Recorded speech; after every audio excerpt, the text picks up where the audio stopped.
Praise the Lord आप सबको। आज हमारे बाइबल अध्ययन का विषय है 12 टोकरियां। आइए हम लोग यूहन्ना रचित सुसमाचार उसके 6 अध्याय 5 से लेकर 14 पद तक पढ़ लेते हैं।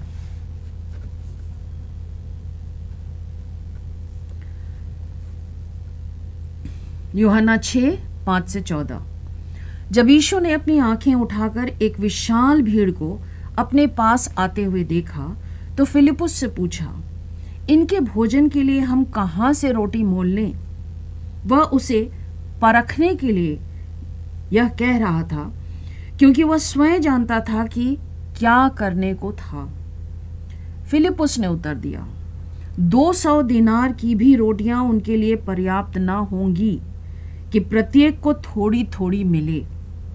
उसके चेलों में से एक अर्थात शमौन पतरस के भाई अंद्रियास ने उससे कहा, यहाँ एक लड़का है जिसके पास जौ की 5 रोटियां और 2 मछलियां हैं, परंतु इतने लोगों के लिए वे क्या हैं?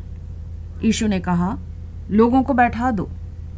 उस स्थान पर बहुत घास थी, इसलिए पुरुष जो गिनती में लगभग 5000 थे बैठ गए। तब यीशु ने रोटियां ली और धन्यवाद देकर उन्हें जो बैठे थे बांट दी। उसी तरह मछलियों को भी जितनी वे चाहते थे बांट दी। तब वे तृप्त हो गए। तो उसने अपने चेलों से कहा, बचे हुए टुकड़ों को बटोर लो कि कुछ भी नष्ट ना हो। इसलिए उन्होंने उसे बटोरा और जौ की 5 रोटियों के टुकड़ों से जो खाने वालों से बच गए थे 12 टोकरियां भरी। जब लोगों ने उस आश्चर्य कर्म को जिसे उसने किया था देखा तो उन्होंने कहा, सचमुच यह वही नबी है जो जगत में आने वाला था। Praise the Lord.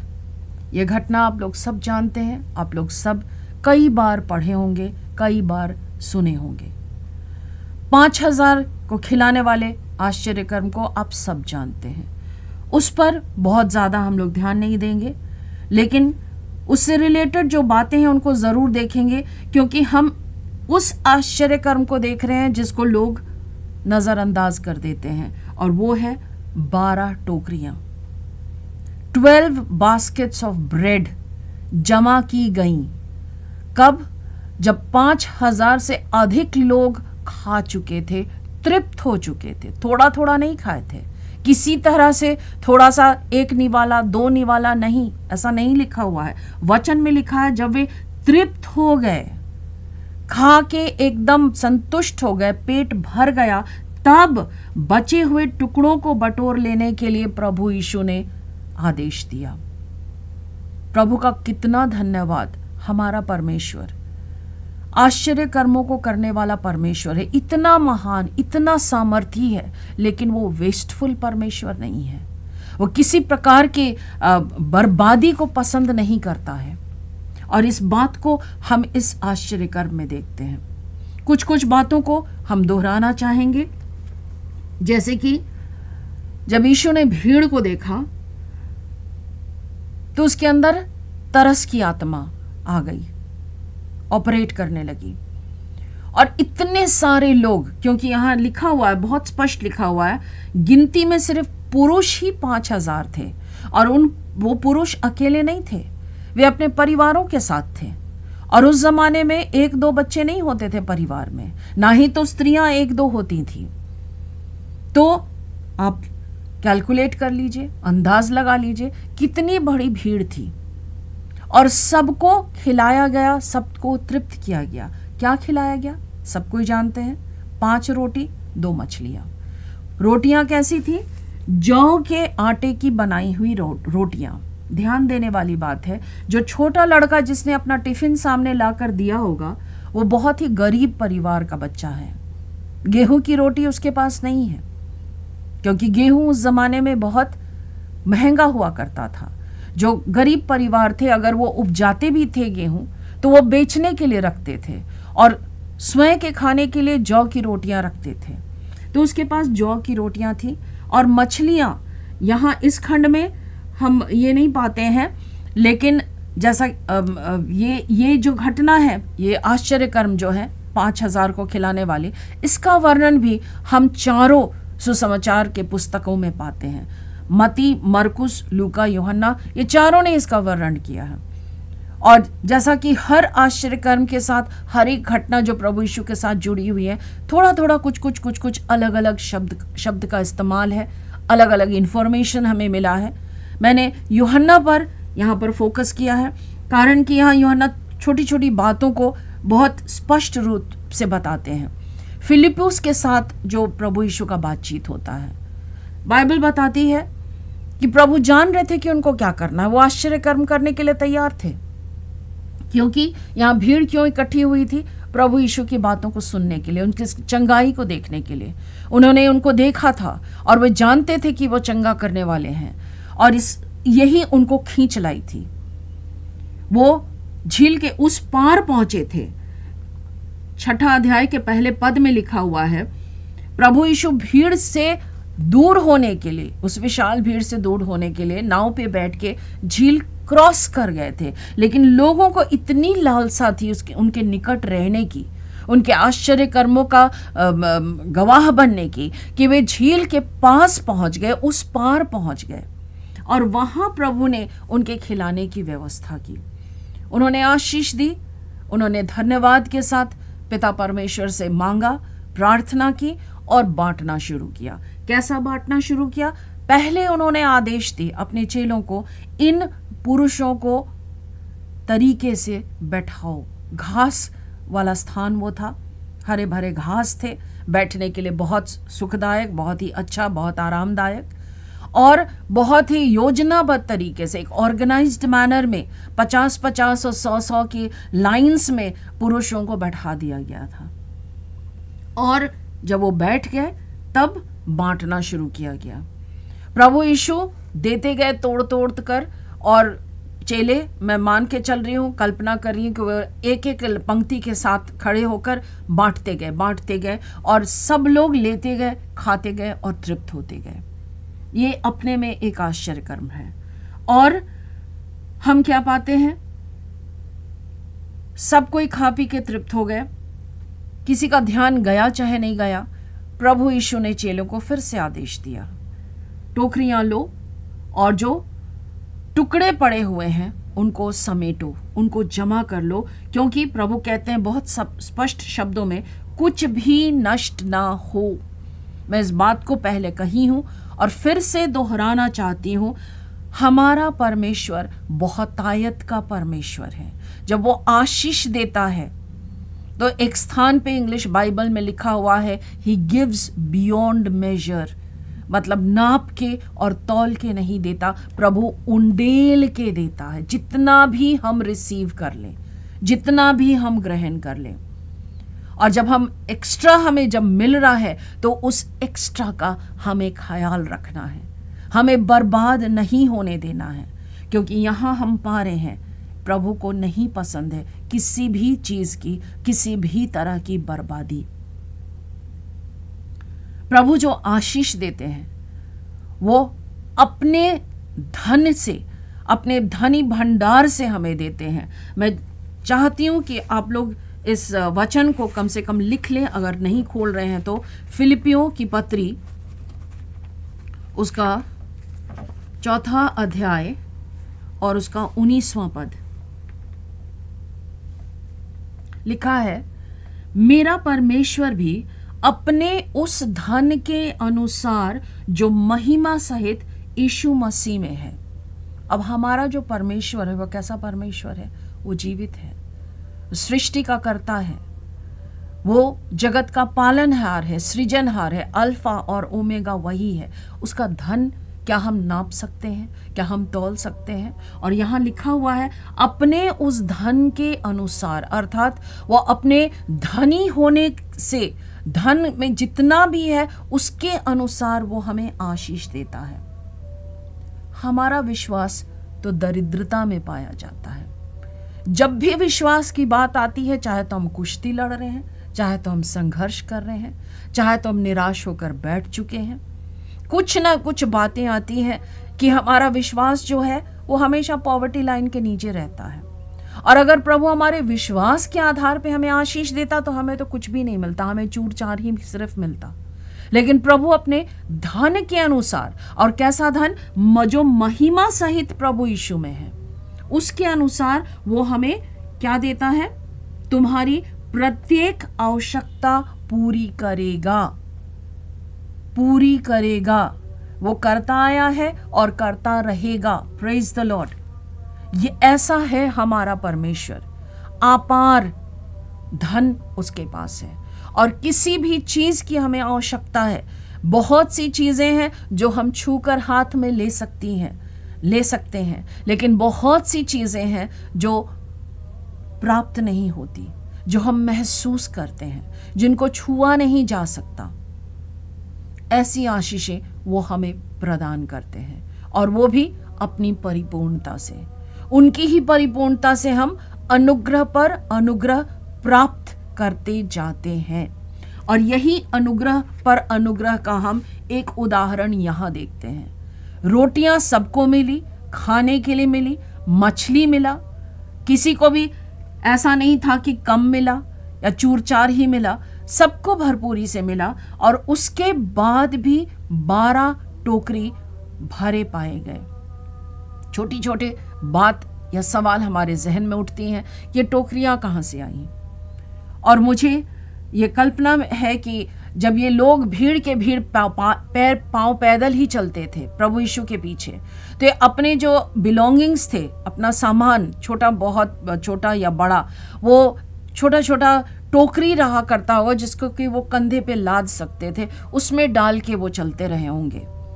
बास्केट बोलने से जो अंग्रेजी शब्द है, या टोकरी बोलने से तो हम सब्जी बाजार की टोकरियों का कल्पना करते हैं, तो हो सकता है ऐसी टोकरियां ना रही हों जो हम पीठ में टांग सकते हैं, लाद सकते हैं, वैसी टोकरियां रही हो। लेकिन महत्वपूर्ण बात है कि 12 टोकरियां। आप लोग विश्वासी हैं, आप लोग वचन पढ़ते हैं, वचन की बातों पर ध्यान लगाते हैं और जानते हैं, और अब जानते हैं कि बाइबल में जो कुछ भी शब्द लिखा हुआ है व्यर्थ नहीं लिखा हुआ है, यूं ही नहीं लिख दिया गया है, यह पवित्र आत्मा की अगुवाई में लिखा गया है। और मैं आपसे शेयर करना चाहती हूँ, जो आंकड़े लिखे जाते हैं, नंबर्स लिखे जाते हैं, उनके पीछे भी कुछ ना कुछ विशेष कारण रहता है। और यहाँ जो 12 टोकरी हैं, 10 नहीं, 5 नहीं, 13 नहीं, 15 नहीं, लेकिन 12 टोकरियां भरी गई टुकड़ों से, ये हमारे लिए महत्वपूर्ण है। यहाँ हम फिर से देख रहे हैं कि हमारा परमेश्वर छोटी छोटी बातों का बारीकी से ध्यान देते हैं। यहाँ लोगों को तो आशीष मिलनी ही थी आश्चर्य कर्म के जरिए, और उन्हें मिली, उन्हें भोजन मिला। ऐसे स्थान में जहाँ कोई दुकान नहीं था, जहाँ खाने पीने की व्यवस्था करने का कोई जरिया नहीं था, ऐसे वीरान स्थान में पुराने नियम में हम पाते हैं वहाँ मन्ना की वर्षा हुई, आकाश से मन्ना गिरा और इस्राएली लोगों के पेट भरे गए। यहाँ सिमिलर सिचुएशन है, लेकिन थोड़ा सा अंतर। यहाँ प्रभु यीशु हैं, वो स्वयं इस आश्चर्य कर्म को कर रहे हैं, और वो चाहते हैं कि उसके 12 के 12 चेले इस आश्चर्य कर्म में शामिल हो जाएं। Praise the Lord. प्रभु कुछ भी काम करते हैं तो जो हम हैं उसके सहकर्मी, जिनको उन्होंने चुन लिया है, नियुक्त कर लिया है अपने कामों को करने के लिए, उनकी ओर वो ताकते हैं। पहली दफा उसने फिलिपुस की ओर ताका और उससे पूछा क्या किया जाए, कहाँ से इनके लिए खाना लाया जाए। और फिलिपुस की निंदा हम नहीं करना चाहते, क्योंकि हमारे अंदर, बहुत लोगों के अंदर फिलिपुस की सी मानसिकता है। हम लोग बहुत कैलकुलेटिव हैं, बहुत लॉजिकल हैं। तुरंत वो बिजनेस टाइप माइंड है, तो हम तुरंत कैलकुलेट करके बता देंगे इतना पैसा चाहिए, इतना रोटी चाहिए, इतने लोगों को खिलाने के लिए ऐसी व्यवस्था करनी है। बहुत प्रैक्टिकल है। लेकिन हम जब अपने रिसोर्सेस पर निर्भर हैं, जब हम अपनी बुद्धि का सहारा ले रहे हैं, तो आश्चर्य कर्म नहीं होते हैं। तब हम लास्ट तक, जब तक कि सब कोई खा ना ले, हम टेंशन में रहते हैं। कितने ऐसे शादी रिसेप्शंस आपने अटेंड किया होगा जहां आपने देखा होगा जिन्होंने पार्टी थ्रो किया है, जो होस्ट हैं, वो टेंशन में घूम रहे हैं, वो खाते नहीं है साथ में, वो इंतज़ार करते हैं कि जितने मेहमान हैं वो से पहले खा के तृप्त हो जाएं, वो चले जाएं, फिर घर वाले खाएंगे। क्यों? अंदर में एक संदेह, एक शंका रहता, खाना सबको होगा कि नहीं, सब तृप्त हो पाएंगे कि नहीं। और फिलिपुस की वो दशा है। अब प्रभु यीशु उसकी निंदा नहीं करते, मजाक नहीं उड़ाते कि तुम इतने दिन से मेरे साथ हो और आश्चर्य कर्म के विषय में तुम सोचा ही नहीं, मेरे सामर्थ्य के विषय में तुमने सोचा नहीं। तुमने तो गिनती करना लगा, तो तुमने तो गिनती की, और कितना गिना? तुमने कहा 200 दिनार की भी रोटियां इनके लिए पर्याप्त ना होंगी। महत्वपूर्ण बात है, 200 दिनार अर्थात 8 महीने की तनख्वाह। उतना पैसा जुगाड़ हम कर भी लें, यहाँ पर तो पैसा था नहीं, लेकिन उतना पैसा हम जुगाड़ कर भी लें, तब पर भी जितनी रोटियां हम खरीद भी लेंगे, एक तो मिलेंगी नहीं, लेकिन अगर खरीद भी लें तब पर भी ये पूरी भीड़ को हम संतुष्ट नहीं कर पाएंगे। और इस बीच में फिर आंद्रियास का हम रोल देखते हैं। इनको हम पहले भी पाए हैं। इसी ने अपने भाई को, शमौन पतरस को, प्रभु यीशु के पास बुला कर लाया था। और यहाँ पर आंद्रियास एक छोटे से लड़के को प्रभु यीशु के पास लाता है। कहता है, यहाँ एक लड़का है जिसके पास जौ की 5 रोटियां और 2 मछलियां हैं। अलग अलग तरह के लोग, अलग अलग प्रतिक्रिया। आंद्रियास जो कर सकता था वो कर रहा है। भीड़ में उसने ढूंढ निकाला इस लड़के को और ये भी पता कर लिया कि उसके पास क्या है। और हियाव रखकर यहाँ पर आंद्रियास का विश्वास है कि प्रभु यीशु से कुछ करेंगे। वो उतना ही थोड़ा सा खाद्य पदार्थ लेकर वो प्रभु के पास आते हैं। और कितना भी थोड़ा हमारा टैलेंट क्यों ना हो, कितने भी थोड़ी चीज़ें क्यों ना हो हमारे पास, लेकिन वही चीज़ अब जब हम प्रभु के हाथ में दे देते हैं तो वो कितना मल्टीप्लाई कर जाता है। Praise the Lord. 5 रोटी 2 मछलियां, 5000 से अधिक की भीड़, और सब तृप्त हो गए। तृप्त होने के बाद चेलों की बारी, और चेलों के लिए आत्मिक शिक्षा। वो लोग भी खा लिए होंगे, और लेकिन प्रभु चाहता था कि वो आत्मिक बातों में थोड़ा सा और उन्नत हो जाए। इस घटना से कुछ सीखें। और 12 जन जो खाली हाथ आए थे, जिनके हाथों में टोकरियां नहीं थी, चेले टोकरी लेकर नहीं घूमते थे, दूसरे लोग, आम जनता टोकरियां अपना सामान उसमें डाल के घूमती थी। 12 टोकरियां सामने आई, भीड़ से लोगों ने डोनेट किया, और 12 चेलों के लिए 12 अलग अलग टोकरियां भर दी गई। और ध्यान देने वाली बात है मेरे प्रियो, ये जो रोटी के टुकड़े हैं, ये टुकड़े हैं, मतलब एक एक निवाला के समान टुकड़ा है। ये चूर चार नहीं है जो मेज से गिरता है, बकायदा उसको फिर से इस्तेमाल किया जा सकता है। और ये महत्वपूर्ण बात है कि प्रभु की आशीष को हम कितना सहेज के इस्तेमाल करते हैं, कितना बटोर के रखते हैं, और दूसरों के साथ शेयर करने के लिए कितना हम में खुलापन है। हमें हर इन घटनाओं से कुछ ना कुछ सीखना है। जो बाकी रह गया, क्या चीज रह गया? रोटी के टुकड़े, छोटी छोटी मछलियों के टुकड़े, जो तृप्त कर चुके थे 5000 से अधिक भीड़ को। अब इनका काम शुरू हो रहा था चेलों के जीवन में। चेलों ने उसके साथ क्या किया हमें नहीं बताया गया है, लेकिन जब प्रभु उन्हें बर्बाद नहीं होने दिया था तो जाहिर सी बात है कि उनका सही इस्तेमाल किया गया होगा। मेरे प्रियो, इस घटना से, इस आश्चर्य कर्म से जो शिक्षा हमें मिलती है, हमारे पास जो भी रिसोर्सेज है, जो तोड़े प्रभु ने दिया है, सब तोड़ों पर प्रभु बहुतायत की आशीष देता है, विदाउट फेल देता है। हम बस मांगते हैं और प्रभु देता है। बात है कि हम उन तोड़ों को किस तरह से रख रहे हैं। दफना दिए हैं कि प्रभु जब आएगा और जब मांगेगा तो एक दिया था तो एक लौटा देंगे, या कि हम उसको मल्टीप्लाई करने के लिए परिश्रम कर रहे हैं। और अगर हम कर रहे हैं तो उसके बढ़ने से, वो बढ़ोतरी से प्रभु को महिमा मिलनी चाहिए। 12 टोकरियां जरूर भरती हैं और वो भरनी चाहिए। वो बरकत स्वर्ग से हमें मिलता है, और इसलिए मिलता है कि उस बरकत में हम दूसरों को शामिल करें, हम अपने में समेट के ना रखें। हमारी आशीषों की सीमाएं बढ़ेंगी अगर हम दूसरों को अपनी आशीषों में शामिल करेंगे। प्रभु ने चेलों को अपने इस आश्चर्य कर्म में शामिल किया और बार बार शामिल किया अलग अलग लोगों को। इसमें 12 के 12 शामिल हुए थे, इसलिए 12 टोकरियां बची और 12 के लिए उनके झोली भरे गए। उन टुकड़ों से उन्होंने जो भी किया, खुद खाया, दूसरों को खिलाया, बांटा, बेचा, क्या किया हम नहीं जानते, लेकिन आत्मिक जो आशीष उन्हें मिली, हमारा परमेश्वर जो अपने उस धन के अनुसार जो महिमा सहित प्रभु यीशु में है, हमारी प्रत्येक आवश्यकता पूरी करता है। तो केवल फाइनेंशियल आवश्यकताओं के लिए प्रभु की ओर नहीं ताकना है, केवल संसार की चीज़ों की आवश्यकता के लिए प्रभु की ओर नहीं ताकना है। हमें उन आवश्यकताओं के लिए ताकना है प्रभु की ओर जिनके ज़रिए हम उस राज्य के लिए तैयार किए जाते हैं जहाँ का हमारा असली नागरिकता है, सिटीजनशिप है। स्वर्ग की नागरिकता हमें मिलती है जब इस पृथ्वी पर हम यीशु पर विश्वास लाते हैं, जब हम यीशु पर विश्वास लाते हैं और आज्ञाकारी रहते हैं। अगर चेलों ने आज्ञा नहीं मानी हो रहती तो ये आश्चर्य कर्म नहीं हुआ होता। पहला वाला तो हो ही जाता, क्योंकि प्रभु ने ठान ली थी कि पूरी भीड़ को खाना तो खिलाना ही है। और चेलों ने उस समय भी आज्ञा मानी, उनका भले विश्वास कमजोर पड़ गया भीड़ देखकर, लेकिन जब प्रभु ने कहा, आदेश दिया कि इनको बैठाओ, तो उन्होंने बिना सवाल जवाब किए जैसा प्रभु चाहते थे वैसा उन्हें पंक्ति पंक्ति में बैठाया और जैसा प्रभु चाहते थे उन्होंने बांटा।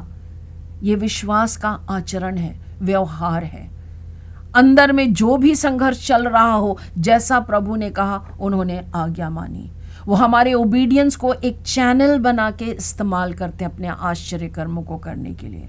बहुतों को लगता है कि आज की तारीख में प्रभु यीशु आश्चर्य कर्म करना बंद कर दिए हैं। मेरे प्रियो, ये बहुत बड़ी गलत फहमी है। आज भी आश्चर्य कर्म होते हैं।